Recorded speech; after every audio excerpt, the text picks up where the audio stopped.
코딩 셰프입니다. 이번 시간에는 최근 발표된 챗GPT-4.5를 사용해서 간단한 플러터 앱을 만들어 보겠습니다. 이미 관심 있는 분들은 챗GPT-4.5와 관련해서 다양한 정보와 관련 이슈들을 관심을 가지고 지켜보고 있을 것입니다. 샘 알트만 스스로 인정했듯 챗GPT-4.5는 영화 헐 속의 사만다를 그대로 재현하는 데 방점을 두고 있습니다. 즉 우리의 감정과 생각에 공감하며 우리에게 일상에서 필요한 모든 정보를 전달해주는 AI 에이전트를 구현해내겠다는 것입니다. 조만간 구글의 제미나이와 애플 기기에 탑재될 챗GPT가 어떤 행보를 보일지 또 어떤 긍정적인 역할과 부정적인 이슈들을 만들어낼지 관심을 가지고 지켜보아야 할 것 같습니다. 그럼 챗GPT-4.5가 어느 정도까지 코딩 셰프의 지속적인 명령과 질문에 부합하면서 플러터 앱을 만들어줄 수 있을지 한번 테스트를 해보겠습니다. 이번 시간에 만들어 볼 앱은 이와 같은 UI를 가지고 있습니다. 우선 로그인 앱 UI 이미지를 업로드하고 다음과 같이 명령을 전달해 주겠습니다. 조건은 두 가지입니다. 최신 플러터 코드를 사용하라고 했고 업로드한 이미지와 똑같은 UI를 구성해 달라고 했습니다. 그럼 한번 결과를 보겠습니다.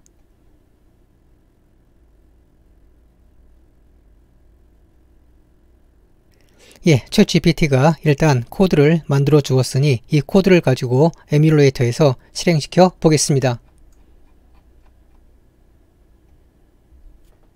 프로젝트를 생성해서 코드를 붙여넣기 했고요. 그런데 아쉽게도 결과가 만족스럽지 않습니다. 최신의 플러터 코드를 사용하지 않은 것은 물론이고 심지어 코드에 에러도 발생하고 있습니다. 현재 이 로그인 버튼을 구현하기 위해서 엘리베이티드 버튼을 사용했는데 벌써 조금 김이 샜습니다. 엘리베이티드 버튼으로는 이 디자인을 구현할 수 없습니다. 그래도 챗GPT가 얼마나 에러를 잘 수정해주나 보기 위해서 엘리베이티드 버튼 위젯을 복사해서 붙여넣기를 해서 다시 수정을 지시해 보겠습니다.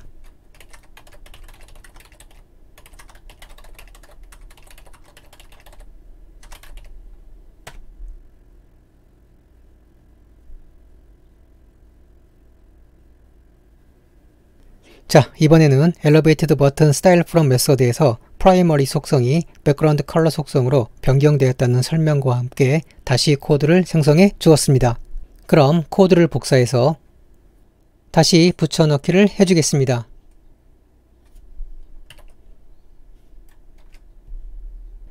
이제 모든 에러가 사라졌고요. 코딩 셰프는 앱에서 사용할 두 개의 이미지도 이미 등록해 두었습니다. 이제 이미지 경로만 바꾸어 주겠습니다.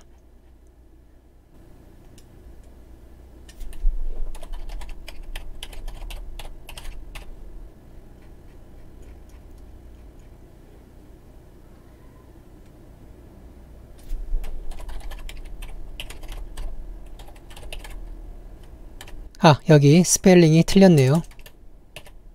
자, 그럼 한번 에뮬레이터를 실행시켜 보겠습니다. 유사하다고는 할 수 있지만 우리가 원하는 결과는 아닌 것 같습니다. 그럼 챗GPT가 어느 정도까지 코딩 셰프의 지시를 따라줄 수 있는지 이번에는 좀 더 세세하게 수정을 요구해 보겠습니다. 우선 텍스트 필드 외곽선에 화이트 컬러를 적용해 보겠습니다. 현재 코드에는 아웃라인 인풋 볼더가 적용되어 있긴 하지만 볼더 사이드 속성에서 화이트 컬러를 적용하고 있지 않습니다. 그럼 이처럼 좀 더 구체적으로 지시를 전달해 보겠습니다.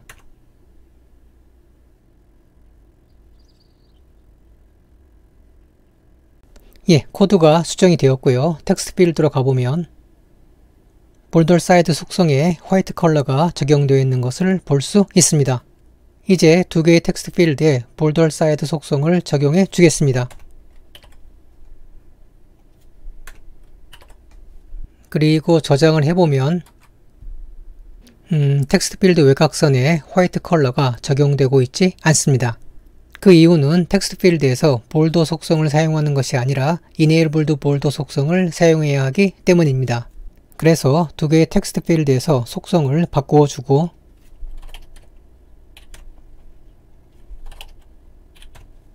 다시 저장을 해보겠습니다. 잘 적용되었고요. 이번에는 앱 배경색과 텍스트 필드의 배경색을 바꾸어 달라는 복합적인 명령을 전달해 보겠습니다.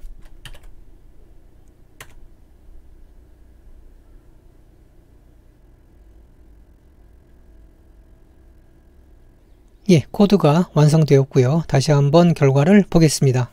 일단 스캐폴드 위젯으로 가서 배경색을 확인해 보면 예, 백그라운드 컬러 속성에 그레이 300이 잘 적용되어 있습니다. 이번에는 텍스트 필드로 가보면 예, 필드 컬러와 필드 속성을 불러와서 텍스트 필드의 배경색을 잘 지정해주고 있습니다. 예, 챗GPT가 만들어준 코드로 다시 앱의 배경색과 텍스트 필드의 배경색을 수정해 주었고요. 이번에는 로그인 진행 버튼 관련 코드를 다시 만들어 달라고 지시를 내려 보겠습니다. 원래 이 로그인 버튼은 컨테이너 위젯을 사용했고요. 데코레이션 속성에서 세부 설정을 해주었습니다. 이번에는 챗GPT한테 이렇게 한번 명령을 전달해 보겠습니다. 엘리베이티드 버튼을 컨테이너 위젯을 사용해서 다시 만들되 레디어스 값은 20을 적용하라는 것까지만 설명했습니다. 그럼 한번 결과를 보겠습니다.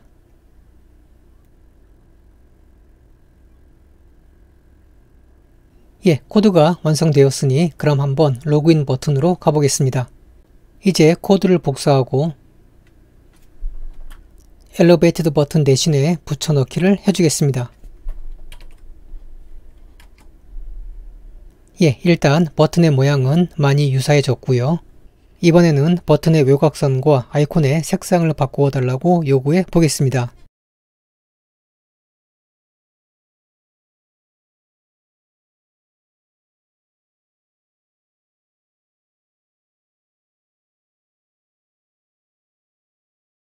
예, 코드가 완성되었고요. 다시 로그인 버튼으로 가보면 볼더의 컬러와 아이콘의 컬러가 요구대로 잘 지정되어 있는 것을 볼 수 있습니다.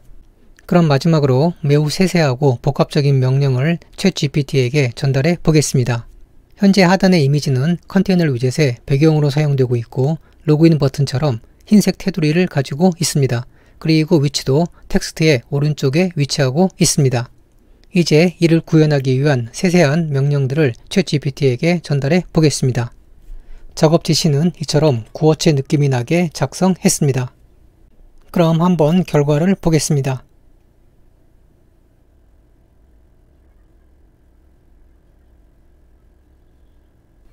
예, 코드가 완성되었으니 하단의 이미지로 가보겠습니다.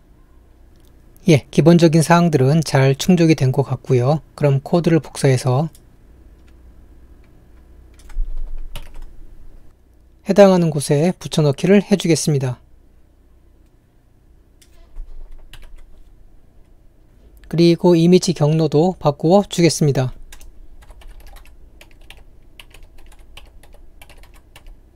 이제 저장을 해보면 예, 완전치는 않지만 그럭저럭 비슷한 모습의 앱을 만들 수 있습니다. 물론 질문의 방법과 프롬프트, 즉 질문의 내용에 따라서 그 결과가 다를 수는 있지만 현재 챗GPT-4.5를 사용해서 몇 개의 질문만으로 내가 원하는 플러터 앱을 만들기는 쉽지 않습니다. 물론 현재의 인공지능은 코드를 보여주기만 해도 이 코드가 어떤 역할을 하는지 우리에게 즉시 알려줄 정도로 발전을 했습니다. 하지만 학습해서 알고 있는 내용을 우리에게 알려주는 것과 우리의 명령에 따라서 창의적인 결과물을 만들어내는 과정은 조금 다른 관점에서 바라보아야 합니다. 따라서 챗GPT-4.5를 활용해서 앱을 만든다면 다음에 세 가지 사항이 꼭 필요할 것입니다. 첫 번째, 질문이 상당히 구체적이어야 합니다. 앞으로 AI가 발전해 갈수록 구체적인 질문을 통해서 더 높은 만족감을 주는 결과물을 얻게 될 것입니다. 두 번째, 구체적인 질문과 더불어서 질문의 퀄리티가 매우 중요합니다. 장황한 몇 줄의 설명보다 어떤 개념의 핵심을 담고 있는 단어 한두 개가 챗GPT에게서 훨씬 더 정확한 결과물을 얻어낼 수 있는 가능성을 높여줍니다. 그래서 마지막 세 번째로는 앞에 두 가지 사항을 만족시키기 위한 프로그래밍의 지식이 반드시 필요합니다. 비록 챗GPT-4.5는 옴니란 뜻의 O를 달고 있지만 아직까지 만능도 아니고 우리의 복잡한 모든 요구를 몇 개의 질문을 통해서 찰떡같이 알아듣고 화려한 앱으로 만들어줄 수도 없습니다. 그리고 챗GPT는 일상생활에서 에이전트의 역할을 하듯이 우리 개발자들을 위해서도 우리의 필요사항을 충족시켜주는 에이전트의 역할을 하게 될 것입니다. 따라서 개발자에게 있어서 챗GPT는 램프의 요정 진이라기보다는 연마할수록 강력한 능력을 발휘하는 스타워즈의 광선검 같은 것이 될 것입니다. 오늘 강의는 여기까지입니다. 다음 시간에는 신나는 이벤트 소식을 가지고 찾아뵙겠습니다. 고생하셨고요. 그럼 다음 시간에 뵙겠습니다. 감사합니다.